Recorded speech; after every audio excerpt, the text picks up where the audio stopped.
Last class में हम pasture का कंट्रीब्यूशन दिखा रहे थे, है ना। क्या क्या कंट्रीब्यूशन है ये सब तुम लोग के दिमाग में आ गया, क्या क्या कंट्रीब्यूशन है पास्चर का। और उसके बाद कोक पोस्टुलेट भी बता चुके हैं, है ना। अरे बोलो यस और no. Yes ma'am. Yes ma'am. Yes ma'am. ठीक है, तो भाई जब कोक का पोस्टुलेट आया, जब कोक ने अपना जर्म थ्योरी ऑफ डिजीज दिया, तो ऑब्वियसली उसे लोगों को पता चल गया कि भाई हर डिजीज के पीछे भाई, पहले तो लोग क्या कहता था भाई, अभी भी देखो जैसे स्मॉल पॉक्स या चिकन पॉक्स लोगों को निकलता है अभी, हाँ अभी भी स्टिल ऐसा होता है, खासकर गांव में हमारी जो नानी वगैरह ये सब किया करती थी। अब का लोग तो उसको नहीं मानता है, लेकिन जैसे किसी को चिकन पॉक्स हो गया या किसी को स्मॉल पॉक्स हो गया या मीजल्स हो गया, तो लोग बोलता था कि माता जी आई है ना। सुना है कि नहीं ये कहानी कि लोग बोलते यस थे मैम। हाँ कि यस मैम। यस माता जी आई है। और जिस भी बच्चे को हुआ रहता है ये सब चीज, तो उसको वो लोग क्या करता था कि एक बहुत मतलब कि उसको एस्थेटिक उसको अलग रखता था लोग, और उसको किसी भी चीज से उसको छूना उना, किसी चीज से छुलाना उलाना नहीं, उसको अलग कमरे में रखता था लोग, उसको बहुत साफ सुथरा रखता था लोग, है ना। और उसको खाने में बिल्कुल शाकाहारी, अगर मान लीजिए कि वो अगर नॉन वेजिटेरियन भी रहा तो उसको खाने में शाकाहारी खाना ही दिया जाता था, अच्छे अच्छे हेल्दी डाइट से देते थे। तो हम लोग तो बड़ा हंसते थे, अरे तुम नानी तुम तो बड़ा ओल्ड दिमाग ओल्ड फैशन हो, है ना। लेकिन पहले के लोगों का ना जो एक्सपीरियंस था और उन लोगों का जो मतलब कि एक ऑब्जर्वेशन था, वही आज हमारे काम आ रहा है ना। बेसिकली हम लोग क्या करते थे कि आज भी वही करते हैं, जैसे देखो इस कोरोना काल में भी हम लोग यही कर रहे हैं कि अगर हो जा रहा है, स्टिल हमको भी हुआ तो हम भी क्या किए, अपने आप को आइसोलेट कर लिए, है ना, अपने आप को एक कमरे में बंद कर लिए, मतलब बच्चों लोग को अलग कर दिए जो भी है। और खाने में क्योंकि खाने का मन नहीं करता है तो आदमी एकदम उसमें उस टाइम वही खाना खाएगा, क्योंकि डाइजेस्टिव सिस्टम वगैरह सब गड़बड़ रहता है, तो उस टाइम वही खाना खाएगा जो उसको इजिली डाइजेस्टेबल हो, है ना। तो हल्का फुल्का खाना और ज़्यादा लिक्विड डाइट लेके, और अपने कपड़े जो है वो अलग सुखाना, अलग साफ सुथरा रखना, मतलब बेसिकली क्या है, वही चीज़ है। हम लोग क्या करते हैं, हाइजीनिक को मेंटेन करते हैं, अपने आप को अलग करके हम लोग क्या करते हैं कि इन्फेक्शन से दूसरों को बचाने की कोशिश करते हैं। यही बात वो लोग पहले भी किया करते थे, है ना। उसके बाद फिर जैसे कुछ दिन हो जाता था तो फिर एक भगवान के मंदिर में जाके पूजा पाठ करते थे कि भगवान मतलब कि आप जो है वो दोबारा हमारे मतलब इस तरह से रोग ना फैलाए। उसके पीछे भी एक क्या था कि हर चीज़ों को आदमी एक अच्छे वे में लेता था, और उसको मतलब साफ सुथरा करके उसको हाइजीनिकली मेंटेन करता था। तो पहले को लोगों को तो ये नहीं पता था कि कॉजल ऑर्गेनिज्म क्या है ना। माता जी आई हैं, माता जी आई हैं, कभी उस पर उन्होंने ये काम नहीं किया कि क्यों आई हैं। और अगर हम वैसे तो देखो कोई भी जो वायरल डिजीज होता है उसका कोई भी दवाई नहीं होता, वायरस पे कोई भी तुम्हारा एंटीबायोटिक काम नहीं करता, वायरस पे किसी तरह का कोई मेडिसिन काम नहीं करता, इसलिए क्योंकि भाई तुम लोगों को पता है कि वायरस जो है वो तो नॉन लिविंग ऑर्गेनिज्म है। अगर तुम उसको शरीर के बाहर कर दो, अगर उसको किसी तरह का कोई लिविंग मीडिया नहीं दो तो वो मर जाएगा। तो जब वो खुद मरा हुआ, उस मरे आदमी को तुम क्या मारोगे, है ना। तो वायरस को बेसिकली हम ट्रीटमेंट जो करते हैं वो वायरस का नहीं करते हैं, वायरस से इन्फेक्टेड जो सेल होता है ना उसकी ट्रीटमेंट करते हैं। हम क्या करते हैं, सेल को ही खत्म कर देते हैं एंटीबायोटिक वगैरह लेके, राइट। तो पहले भी ये था कि भाई इसका कोई ये नहीं है, तो हर वायरस का अपना एक इंक्यूबेशन टाइम होता है ना। इंक्यूबेशन करने का मतलब कि उसका एक सिम्टम दिखाने का एंड उसके खत्म होने का एक टाइम होता है। तो हर वायरस का होता है, हर माइक्रो ऑर्गेनिज्म का अपना एक इंक्यूबेशन टाइम होता है। और अगर तुम मतलब कि वो ज़्यादा अगर किसी चीज़ को इन्फेक्टेड नहीं करे तो वो अपने आप वो चला जाता है। सेम केस तुम कोरोना के साथ भी देख रहे हो, कोरोना का इंक्यूबेशन पीरियड बोल रहा है कि 14 से 20 दिनों का होता है, मतलब 14 डेज तक का वो रहेगा, और 14 दिन के बाद जो है वो जाना शुरू करता है। अब इसी 14 दिन के बीच में वो हमारे लिए उतना हानिकारक नहीं था, अगर वो हमारे लंग को अफेक्ट नहीं करे या हमारे दूसरे ऑर्गन को अफेक्ट नहीं करे, तो वायरस हमारे लिए क्या हानिकारक है। वो 14 दिन आया अपना, हम लोग क्या किए, बॉडी जो है इम्यूनिटी हमारा लड़ रहा है, और हमने इम्यूनिटी को सप्लीमेंट करने के लिए विटामिन वगैरह दे दिया, दवाई वगैरह खा ली और वायरस को हम लोग किक आउट कर देते हैं। बट यहाँ पे प्रॉब्लम क्या हो जा रहा है, वो हमारे जो ऑर्गेन्स है उसमें जाके स्टैब्लिश हो जा रहा है, और वैसे इंपॉर्टेंट ऑर्गेन्स को, ऐसे तो सारा इंपॉर्टेंट ऑर्गेन्स है लेकिन वैसे क्रिटिकल ऑर्गेन्स को जिसके बिना हम सर्वाइव नहीं कर सकते, और यही वजह है कि डेथ हो रही है।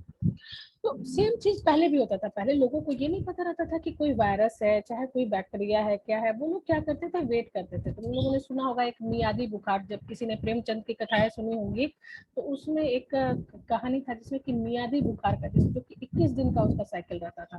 तो वो 21 दिन तक वो फीवर चढ़ता था उतरता था, चढ़ता था उतरता था, उसमें किसी को कुछ पता ही नहीं था कि हम दवाई दे सके। तो 14 दिन 15 दिन 21 दिन तक वो लोग इंतजार करता था, और फिर 21 दिन के बाद वो बीमारी जो है वो अपने आप खत्म हो जाती थी। तो क्या होता था इस बीच में, क्या होता था, कई डेथ भी होते थे, क्योंकि हम 21 दिन तक किसी बॉडी में किसी वायरस को रखे, और वो वायरस जो है वो धीरे धीरे हमारा बॉडी जो है कमजोर करता जा रहा है, हम किसी तरह की उसको ट्रीटमेंट नहीं दे रहे। तो जो पर्सन वीक रहेगा या जिसको कोई मतलब, वो तो चला जाएगा। तो इस तरह से कई डेथ होती थी। तो इस चीज को रोकने के लिए कई साइंटिस्ट ने उस पर वर्क करना शुरू किया, और उन्होंने पहले तो पता किया कि नहीं ये जो है भगवान का त्रासदी है, या भगवान दे रहे हैं, या ये किसी ऐसे टाइनी माइक्रो ऑर्गेनिजम्स के थ्रू हो रहा है जिसको कि हम ट्रीट कर सकते हैं। और उसी चीज के वे में कई साइंटिस्ट ने, जैसे तुमने देखा कि पास्चर ने भी कुछ एक्सपेरिमेंट किया, फिर कोच ने भी एक्सपेरिमेंट किया, सबने कुछ कुछ कुछ कुछ एक्सपेरिमेंट किया और साइंस को एक कंट्रीब्यूशन दिया, और ये एस्टैब्लिश किया फैक्ट कि हर बीमारी के पीछे एक माइक्रो ऑर्गेनिज्म का रोल है। अब जब ये एस्टैब्लिश हो गया कि हर माइक्रो ऑर्गेनिज्म के पीछे एक रोल है, हर डिजीज के पीछे एक माइक्रो ऑर्गेनिज्म है, हर डिजीज के पीछे एक जिंदा ऑर्गेनिज्म है, तो भाई जिंदा है तो हम उसको मार भी सकते हैं।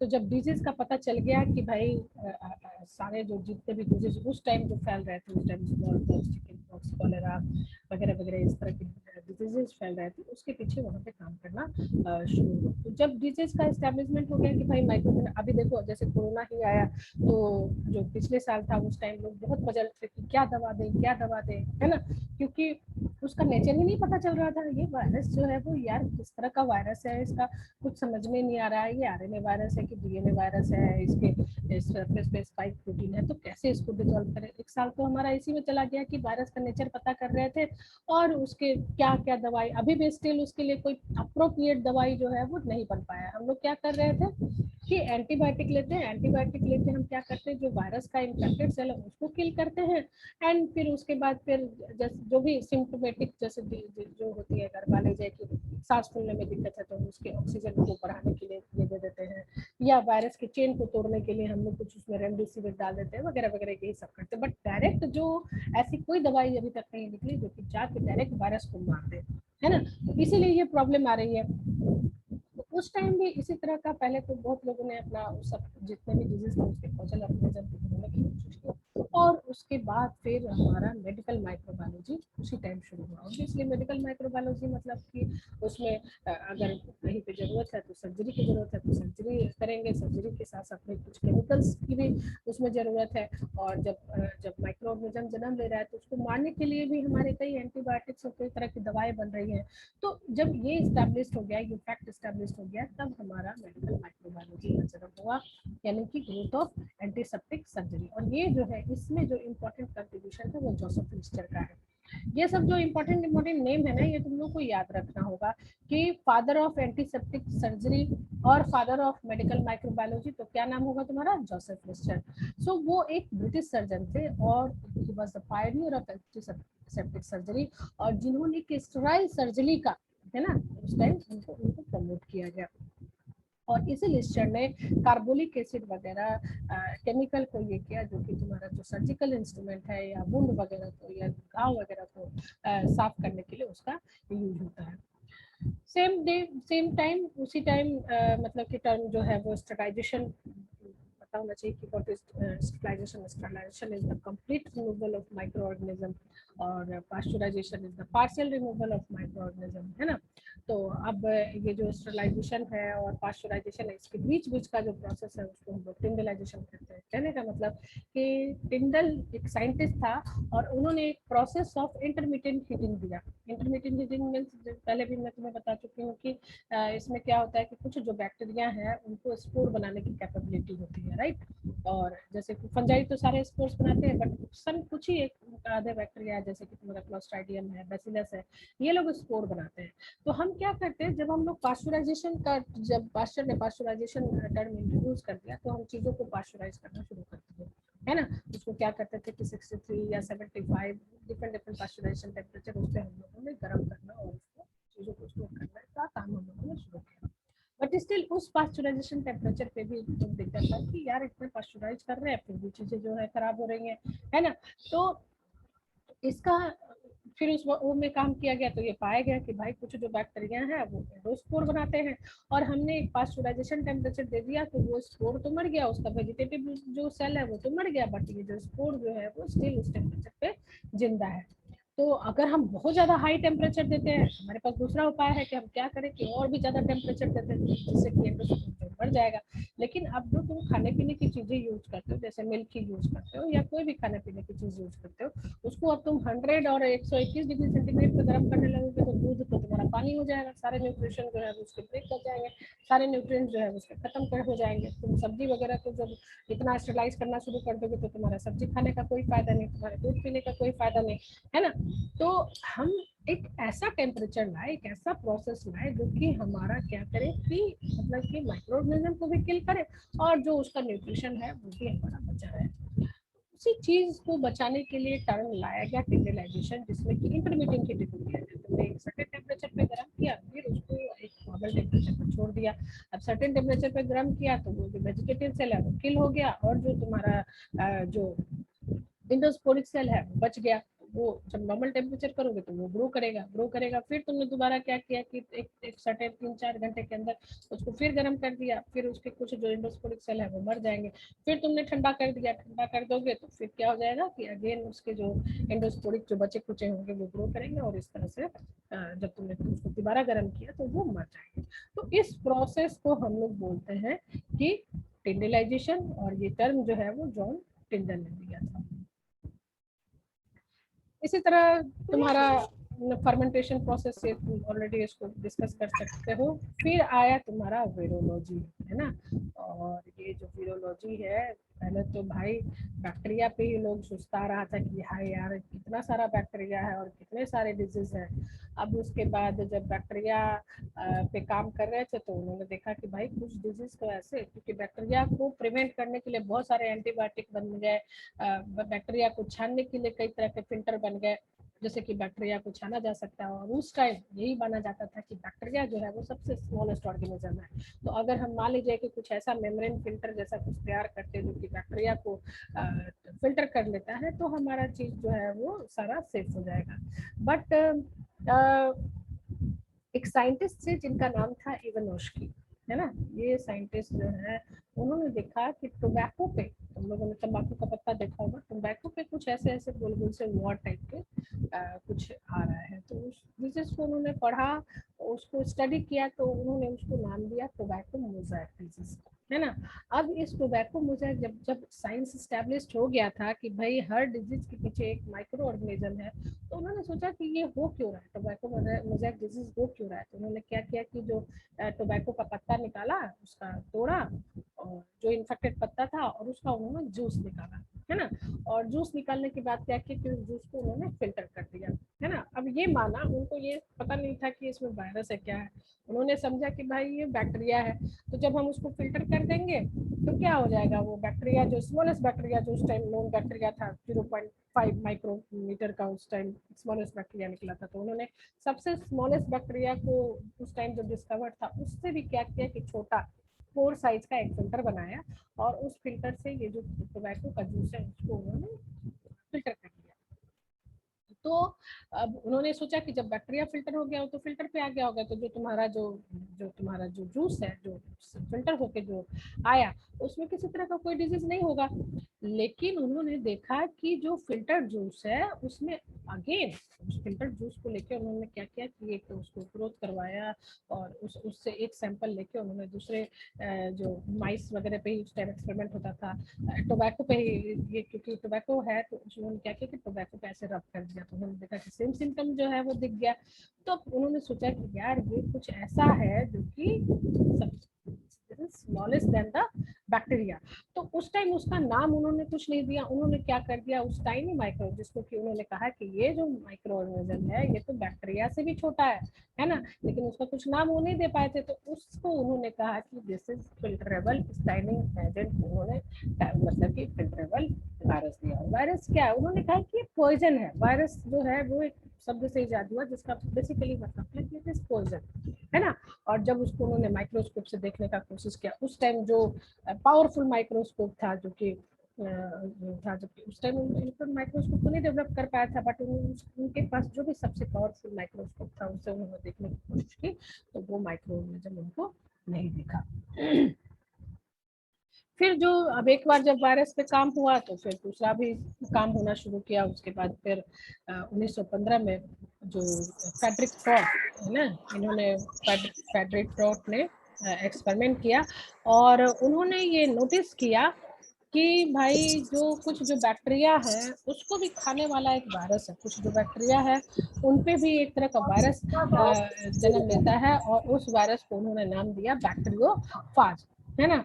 अब ये जो है वो ये तो क्योंकि मैंने इसको लिखा है, तो मैंने लास्ट ईयर लिखा था, तो इसलिए मैंने ये न्यू वायरस कोविड-19 के बारे में भी उसके बारे में बता दिया कि भाई ये जो हमारा ये वायरस जो अभी स्टिल हम लोगों को परेशान कर रहा है, ये जो वायरस कहाँ कहाँ से आया है ना।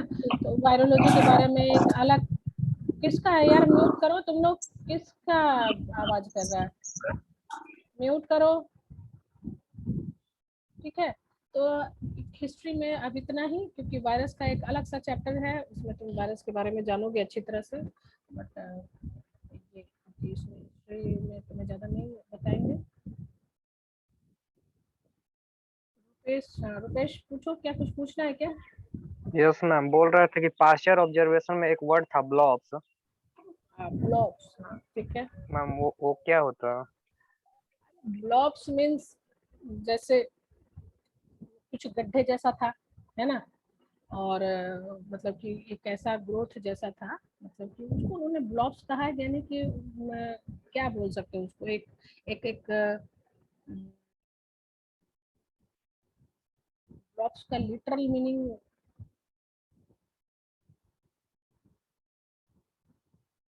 ना, ऐसा क्वेश्चन फालतू का पूछोगे ना तो दिमाग खराब हो जाएगा।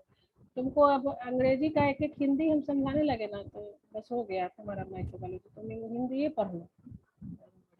तुमको ब्लॉब्स का मतलब समझ में नहीं आ रहा है, यहाँ फोटो तुमको दिखाया गया है जो फर्मेंटेशन का पीपीटी में, तो ब्लॉब्स का मतलब ही नहीं समझ में आया।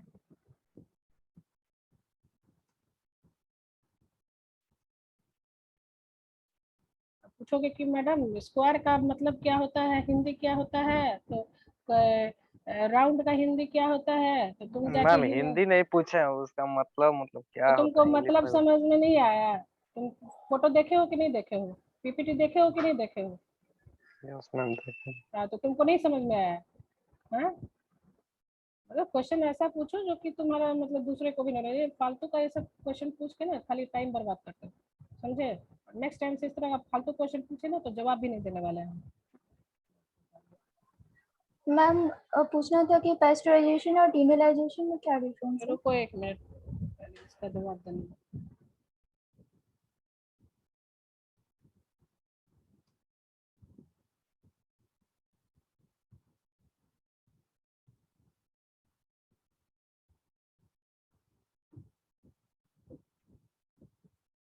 दिख रहा है तुमको, पीपीटी दिख रहा है?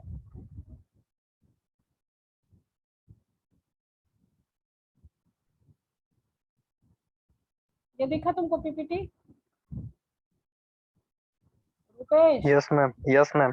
अब ये बताओ, इसको इन्होंने ब्लॉब्स कहा, ठीक है, ये ब्लॉब्स कहा, ओके ये तुम नहीं समझ पा रहे ये ब्लॉब्स क्या है? ठीक है मैम, ओके मैम। अगर तुम बोलोगे कुकाई, कुछ अंग्रेजी सीख के आया करो, समझे। और अंग्रेजी का मतलब हिंदी तुमको नहीं यहाँ पे हिज्जे हिज्जे करके बताया जाएगा, राइट। आ गए हो पढ़ने ग्रेजुएशन, और उसके बाद बेवकूफ जैसा क्वेश्चन पूछोगे। पहले तो तुम मेरे क्लास में पढ़ के आया करो, देख के आया करो, ठीक है ना। जो चीज हमसे पूछते हो पहले क्वेरी किया करो, तुम्हारे पास बहुत सारा मीडिया है जिसमें कि तुम क्वेरी कर सकते हो, राइट। Okay ma'am. पूछो माही, क्या तुम्हारा काजल क्या क्वेश्चन है? मैम पेस्चराइजेशन और टिंडलाइजेशन तो सेम ही हुआ ना, क्या डिफरेंस है दोनों में? अभी तक तुम सो रही थी। पास्चराइजेशन और टिंडलाइजेशन का मतलब तुमको समझ में नहीं आया? चलो एनीबॉडी, रुपेश तुम बताओ, यस मैम। पास्चराइजेशन और टिंडलाइजेशन का डिफरेंस बताओ। मैम टिंडलाइजेशन मतलब ऑल माइक्रो ऑर्गेनिज्म को किल कर सकता है, जैसे इंडोस्पोर भी हो गया उसमें इंक्लूड, जबकि पास्चराइजेशन पार्शियली किल करता है, इसमें इंडोस्पोर को किल नहीं कर सकता। प्रोसेस क्या होता है? टिंडलाइजेशन क्यों बोला जाता है? टिंडलाइजेशन का एक और बार बार हम बोल रहे हैं, tyndallisation is also known as this heating, क्या बोले थे? मैम हम बोले हाँ बोलो, कौन? विक्रम है, बोलो। उसमें मैम पास्चराइजेशन में एक बार गर्म करते हैं सही। और उसमें एक से ज्यादा बार गर्म करते हैं। काजल तुम क्लास करती हो या सोती रहती हो, ये बताओ। ये टिंडलाइजेशन टर्म पिछले 3 क्लास से लगातार रिपीट किया जा रहा है, ठीक है? और बार बार बताया जा रहा है कि what is difference between tyndallisation and pasteurisation. तो तुमको मतलब कि सो के उठती हो और अचानक से क्वेश्चन तुम्हारे दिमाग में आता है, सुनती नहीं हो तुम? हम समझ गए। मिथलेश, और कोई बताओ इसका टिंडलाइजेशन क्या बोला? विक्रम क्या बोला tyndallisation? What is difference between pasteurisation and tyndallisation? Ma'am pasteurisation में एक बार गर्म करते हैं और टिंडलाइजेशन में एक से ज्यादा बार गर्म करते हैं। इंटरमिटेंट हीटिंग करते हैं, मतलब कि कुछ कुछ एक टाइम ड्यूरेशन पे हम लोग उसको गर्म करते हैं, ठीक है? बहुत क्लोज थे, लेकिन और भी कुछ परफेक्शन इसमें चाहिए, क्योंकि इस टिंडलाइजेशन पे हम 3 बार 4 बार बोल चुके हैं। कोई और? अवधेश कहाँ गया? Awadhesh, Awadhesh, Awadhesh. Yes ma'am.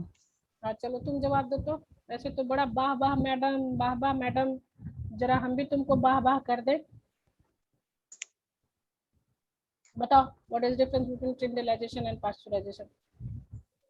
Ma'am tyndallisation में एक से ज्यादा बार गर्म करते हैं, अरे पास्चराइजेशन में अरे एक बार। अरे, कुछ कुछ डिफरेंस बताओ। ये तुम विक्रम का सुन के बोल दिए, कुछ अदर चीज उसमें ऐड करो ना, कुछ दूसरे वे में इसका जवाब दो।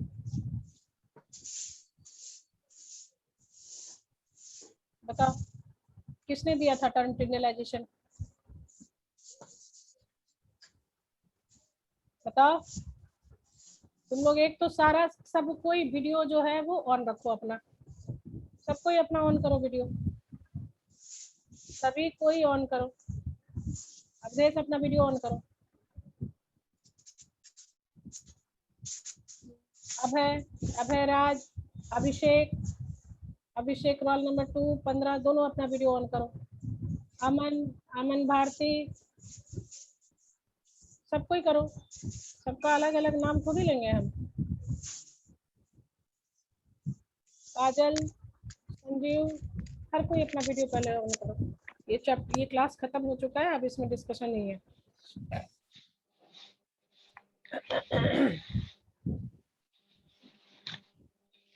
हाँ अवधेश, चलो बताओ। अब तुम्हारा ये बाल क्यों ये हो गया अवधेश? कुछ ऐसा अनाप शनाप नहीं हो गया ना घर में? मैम एक भाभी डेट कर गए। कोरोना से? कोरोना से? नो मैम, एक्सीडेंट हो गए।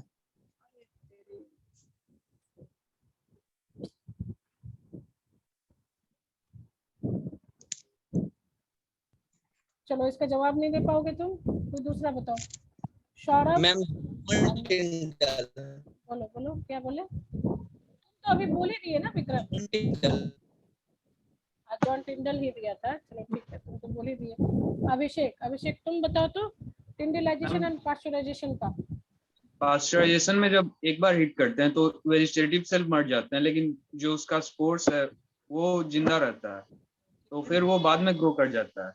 लेकिन टिंडलाइजेशन में जब हम बार बार इंटरमीडिएट टाइम्स हम लोग गर्म करते हैं तो उसमें एक इंटरमीडिएट हीटिंग, ये तुम लोग एकदम याद रखना। टिंडलाइजेशन मतलब हो गया इंटरमीडिएट हीटिंग। इंटरमीडिएट मीन एक इंटरमीडिएट टाइप पे तुम क्या कर रहे हो कि उसको 2-3 बार गर्म कर रहे हो, है ना, 2-3 बार उसको हीटिंग टेम्परेचर कर रहे हो। राइट, चलो ठीक है, बहुत अच्छे। देखो इस तरह से तुम लोग क्लास अटेंड किया करो, आखिर ये लोग भी क्लास अटेंड कर रहे हैं ना, हर बात सुनते हैं। चलो तो मेरे ख्याल से टिंडलाइजेशन सबको क्लियर है। टिंडलाइजेशन को एक बार हम और बता देते हैं कि tyndallisation is nothing, it is the process of intermittent heating, है ना।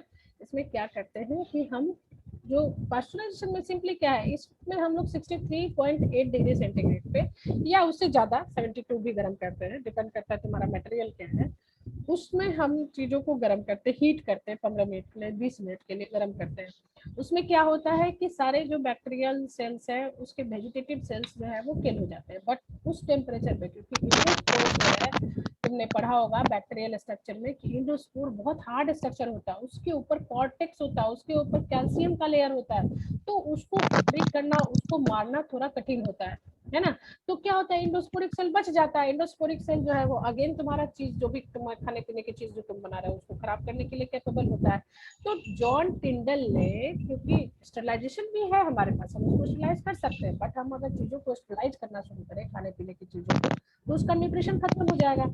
तो उसके बीच का, स्टरलाइजेशन एंड पास्चराइजेशन के बीच का एक प्रोसेस जॉन टिंडल ने इजाद किया, जिसको कि टिंडलाइजेशन बोला गया। और उसमें उन्होंने क्या किया कि थोड़े थोड़े दिन, मतलब कि थोड़े थोड़े, जैसे हम लोग दवा खाते हैं ना, देखो दवा खाने के लिए बोलता है कि भाई आप ना, जैसे एक गोली सुबह खाना है, एक गोली दोपहर में खाना है, एक गोली शाम में खाना। ये थोड़ी बोलता है कि तुम्हारे पास 6 डोज अगर दिया हुआ, 10 गोली तुमको खाना है, तो तुम इकट्ठा खा लेते हो, नहीं ना। तुम क्या करते हो, इंटरमीडिएट में खाते हो। तुम एक गोली सुबह खाते हो, फिर दोपहर खाते हो, फिर शाम खाते हो। क्यों?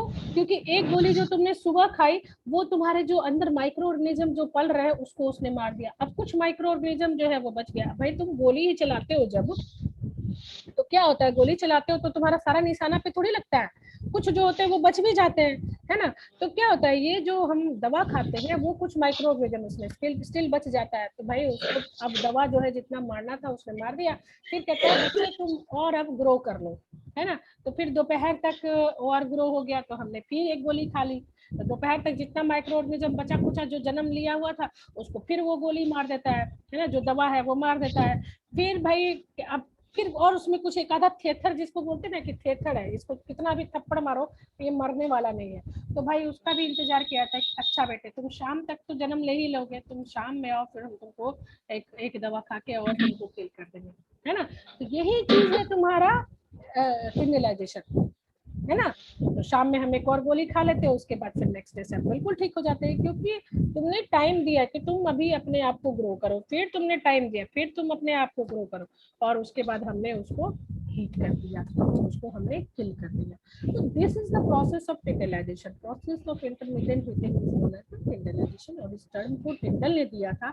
और टिंडल तुम्हारा एक टिंडलाइजेशन एक प्रोसेस भी होता है जिसमें लाइट का स्कैटरिंग होता है। तुमने ये फिजिक्स में पढ़ा होगा कि टिंडलाइजेशन एक प्रोसेस भी होता है ना, जिसमें क्या होता है, लाइट जो है वो स्कैटर्ड होता है, छोटे छोटे जो उसके कण होते हैं ना, उससे स्कैटर्ड होता है। इस प्रोसेस को भी टिंडलाइजेशन बोला जाता है। द बीम ऑफ लाइट जो स्कैटर्ड करता है, that process is known as the टिंडलाइजेशन।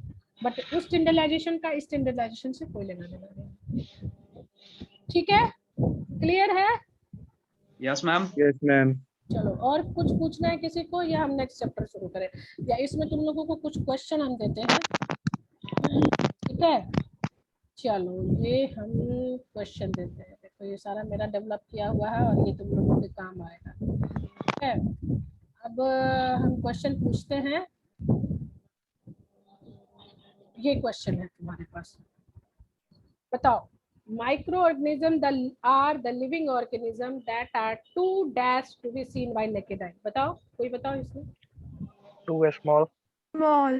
Yes. Too small. Too small. ठीक है। The science dealing with the study of fungi is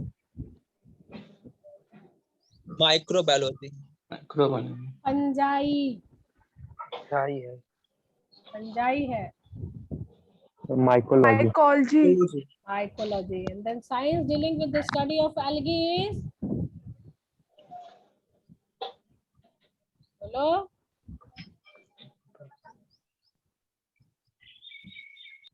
बताओ, एनीबॉडी। जाई को तो माइकोलॉजी बोला जाता है, एल्गी को एक तो उसके क्या बोलो, अच्छा बोल रहे हो, सही बोल रहे हो। Psychology. Phycology, yes, PHYCOLOGY, phycology, ठीक है ना, बिल्कुल सही। किसने दिया भाई जवाब, वो अपना बता देगा, व्हाट्सएप पे बता देगा, उसको extra 1 marks. Scientist who disprove the theory of spontaneous generation, किसने दिया, हालांकि वो तो नहीं दिया, बट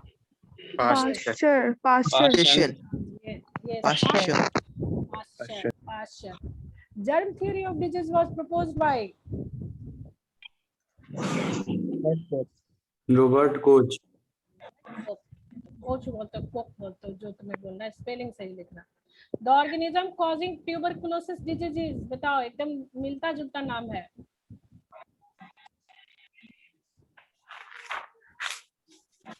बताओ, मिलता जुलता नाम है, बता दो।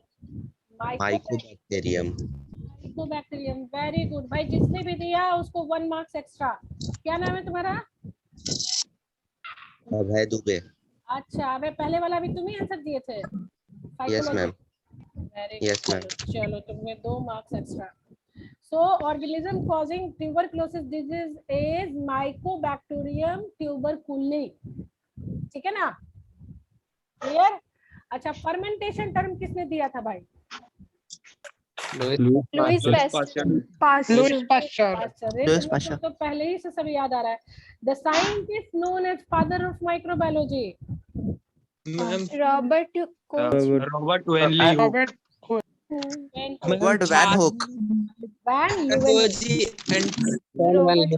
yes, Anthony Van Leeuwenhoek, not Robert, ठीक है ना। The scientist who is credited with exploring the science of virology, बताओ वायरोलॉजी के साइंस को किसने किया? अभी जस्ट खत्म हुआ है ये। Ma'am Ivanski. Ivanowski, very good, very good. अरे तुम लोग तो बहुत अच्छे से पढ़ रहे हो। चलो, father of antiseptic surgery is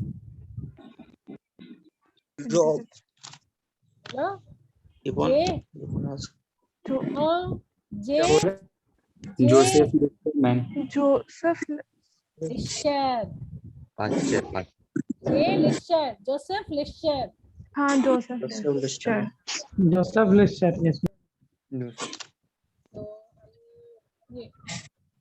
ये दिख रहा है ना क्वेश्चन, तुम्हें दिख रहा है ना? ये क्वेश्चन अभी हम तुमको भेज भी देंगे तुम्हारे मेल पे, है ना, और इसका आंसर भी है यहाँ पे, ठीक है?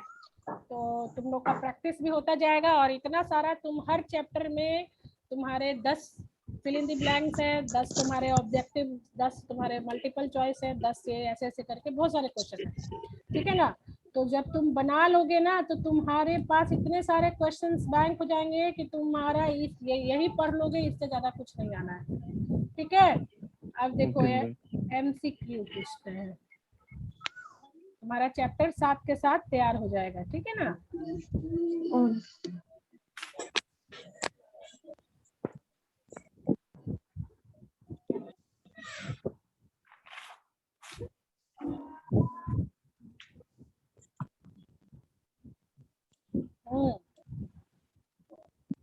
अब देखो, the scientist who gave the term animalcule, किसने दिया था भाई? Ma'am Antony van Leeuwenhoek. Very good. His postulate disproved the thought of, yes, very good. His postulate disproved the thought of spontaneous generation with his experiment with swan neck. Pasteur. Very good. हम लोग सबको याद है अच्छे से। Name of the, हाँ वही swan neck, वही मतलब क्या बोले? अभी तो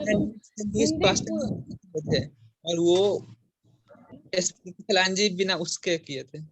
हाँ, वो तो swan neck का तो नाम लुईस पास्चर के साथ ही जुड़ा है, ठीक है ना? अब बताओ, name of the scientist who did experiment with raw meat, one sample exposed, another with seal jar. Their growth of maggot was observed. Francisco Reddy. Francisco Reddy. Very good. The scientist who credited first vaccine in a laboratory and is known for the term pasteurization and proving the germ positive. Louis Pasteur. Pasture. Pasture. Very good. The scientist who discovered penicillin in the year 1928. Penicillin का discovery किसने किया था? जो बताएगा उसको 1 mark. Alexander Fleming. Alexander Fleming. किसने बताया ये आंसर? तुमने बताया?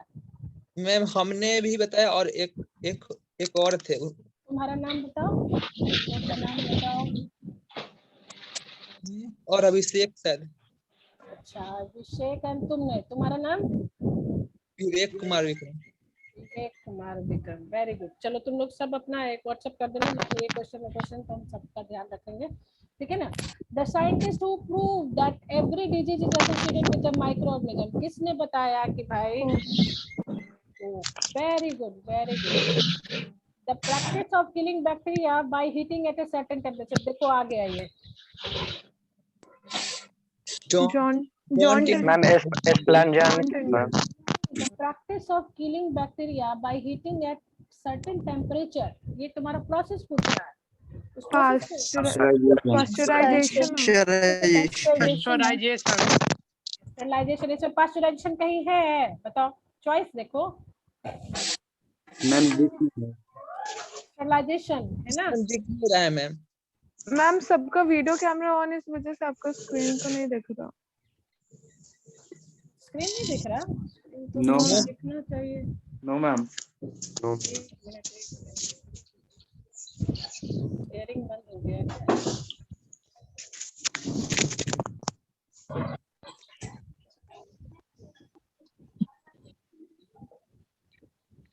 अब दिखा?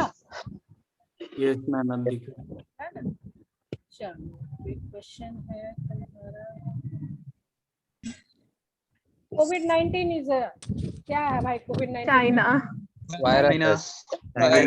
चॉइस देखो, चॉइस। अच्छा वायरस, तो मैंने दूसरा वायरस। हाँ, दूसरा आंसर है तुम्हारा China. China. Father of antiseptic surgery? Joseph Lister sir. ठीक है, तो ये क्वेश्चन भी तुम्हारे पास चला जाएगा सारा कुछ। इसका आंसर है तुम्हारे पास ये।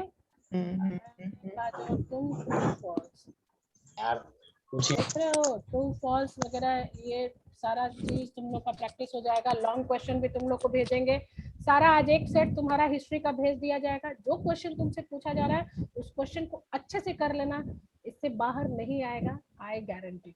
ठीक है ma'am, last time Gmail send किए थे उस पर, लेकिन आया नहीं था आपका, भेजे थे तो। मैम ग्रुप में ही भेज दीजिए। देखो तुम लोग को ऐसे तो सबका हम मेल किए हुए, लेकिन मान लीजिए कि एक आधा बार नहीं आए तो तुम लोग आपस में भी शेयर कर लिया करो ना। मैम शेयर कर लेते हैं, बट एक बार भी अभी तक नहीं आया है आपका वाला। अभिषेक तुम्हारा तो मेल आईडी हम सेव किए हुए हैं, कैसे नहीं आया? हाँ मैम, आप भेजे भी थे तो वो सही था, लेकिन फिर आया नहीं मेल मेरे पास। अच्छा चलो हम एक बार फिर चेक एक कर बार लेंगे। चेक कर लीजिए मैम बस। ठीक है, हम देख लेंगे। अभिषेक क्या तुम्हारा मेल है? मी अभिषेक कुमार 154@gmail.com। पीपीटी वगैरह सब भेजेंगे। अच्छा चलो देख लेते हैं, ठीक है। अब देखो ये ट्रू फॉल्स है भाई। Phycology is the science dealing with the fungal world, true है कि फॉल्स है? मैम आ नहीं रहा है। मैम क्वेश्चन नहीं दिख रहा है। दिख रहा है ना? दिख रहा है। एक मिनट फिर से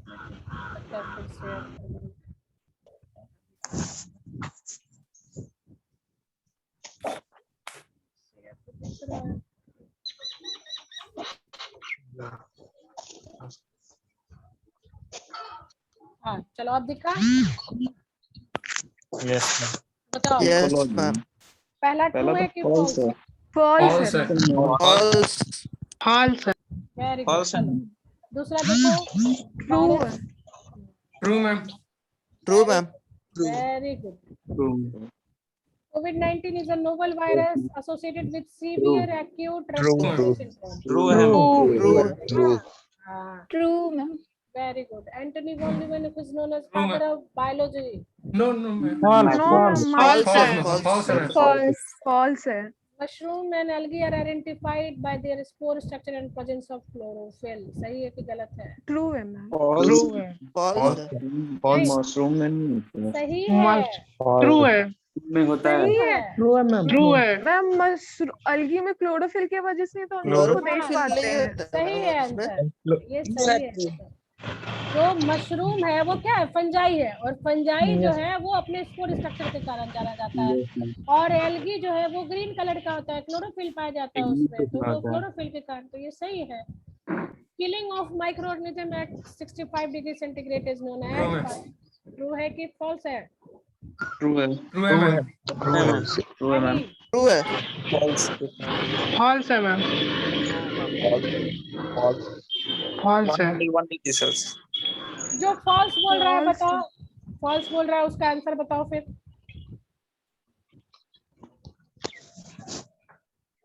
मैम 62.8 है। 63. ठीक है, बट 60 मैंने बोला था कि 62, 63.8 एक करेक्ट एकदम एक्यूरेट टेम्परेचर है, बट 63 से ऊपर भी हाँ, और 72 भी रेंज जा हो सकता है, रेंज हो सकता है। ये डिफरेंट फॉर्म ऑफ पास्चराइजेशन है, ये सही है आंसर। ठीक है। TMV was discovered by scientist Ivanovsky, सही है कि गलत है? True. सही है? True ma'am. Yes, true. Yes, the first antibiotic discovered was penicillin. True or false? True ma'am. Yes ma'am. True. Term vaccine and vaccination was coined by our coach. Vaccine and vaccination किसने दिया था? Coach ने दिया था? Pasteur किया था. हाँ, सही है, पाश्चर किया था। Term bacteriophage was coined by F. Todd. किसने दिया था bacteriophage term? फ्रेडरिक टॉड सही है. रॉबर्ट हार्डले। ठीक है मैम 10 वाला तो बैक्टीरियोफेज दिया था ना. डॉट ने दिया था, है ना? डी हार्डले ने दिया था। ठीक है। आवाज कट कट के आएगा, आप क्या करोगे? तो हो गया तुम्हारा ये लॉन्ग क्वेश्चन, शॉर्ट क्वेश्चन। देखो शॉर्ट क्वेश्चन में किस तरह का तुम्हारा आ सकता है, सैंपल तुमको दिखवा दे रहे हैं, ये सब तुम्हारे मेल पे चला जाएगा। देखो इस तरह से शॉर्ट क्वेश्चन आएगा। अच्छा, तुम्हें दिख नहीं रहा होगा।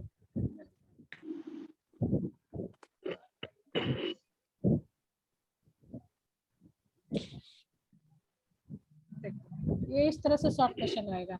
2-2 मार्क्स का तुम्हारे पास, यहाँ तो 5 ही क्वेश्चन है, 7 तुम्हारे पास क्वेश्चन रहेगा। ठीक है ना? 7 चॉइस होते हैं, तुम्हें 5 लिखना होगा। जैसे मान लीजिए छोटा छोटा, भाई माइक्रोबायोलॉजी क्या है उसका डेफिनेशन लिख दो, माइकोलॉजी क्या है उसका डेफिनेशन लिख दो, स्टेरिलाइजेशन क्या है उसका डेफिनेशन लिख दो, वैक्सीन क्या है उसका डेफिनेशन लिख दो, टीएमवी के बारे में थोड़ा बहुत लिख दो। इसी तरह तुम्हें छोटे छोटे क्वेश्चंस आएंगे। ठीक है ना? कितने वर्ड में लिखना पड़ेगा? देखो 2 मार्क्स का है तो तुम 4 लाइन में 4 सेंटेंस में लिख सकते हो, पूरा एक फुल सेंटेंस। बहुत ज्यादा नहीं लिखना होता है इसमें, इतना लिखो कि मतलब समझ में आ जाए। ठीक है ना? तो 4-5 लाइन में तुम लिख सकते हो, 4 to 5 लाइन। देखो लॉन्ग क्वेश्चन का तुम्हें दिखा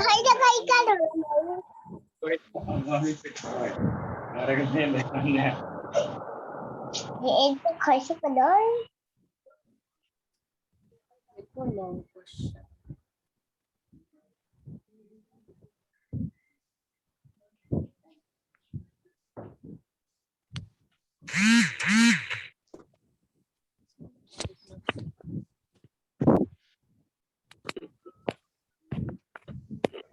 Long question.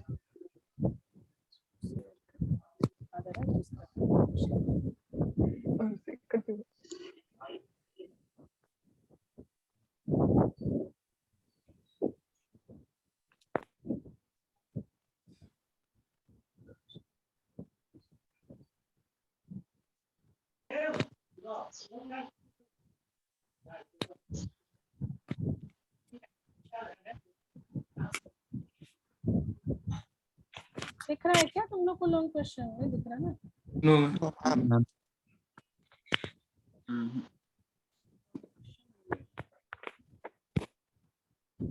देखो लॉन्ग क्वेश्चन इस तरह से आएगा तुम्हारे पास, ठीक है ना।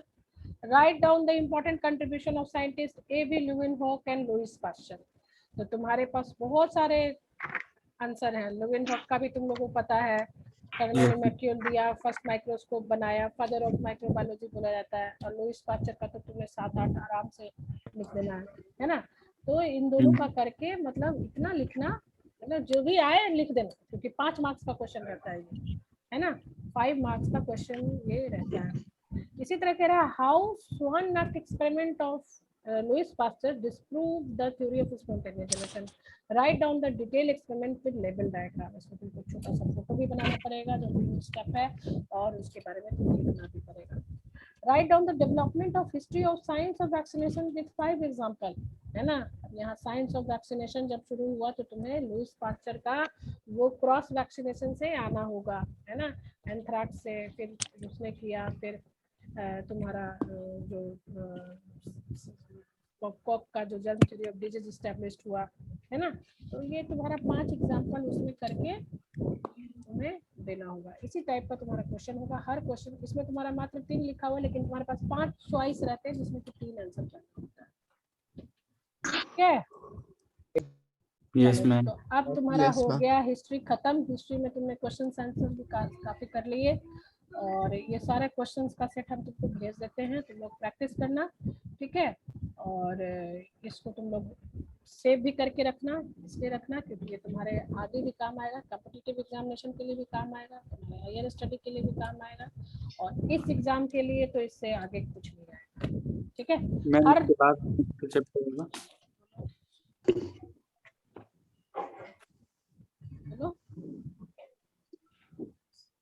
बोलो कुछ पूछ रहे थे तुम। मैम बोले इसके बाद मतलब ये चैप्टर तो खत्म हो गया, इसके बाद कौन से चैप्टर स्टार्ट करेंगे? इसके बाद हम शुरू कर देंगे, देखो अब इसी से जाएंगे। हिस्ट्री एंड ये खत्म हो गया, माइक्रोस्कोप ही करना था मैम, हाँ, अब वो स्टार्ट करने वाली थी, फिर ये इसके बाद माइक्रोस्कोप, ठीक है ना। Microscope, right, microscopy type, principle and application, ठीक है ना। चलो फिर तुम्हारा जो भी अभी पेंडिंग है उसको हम भेज के,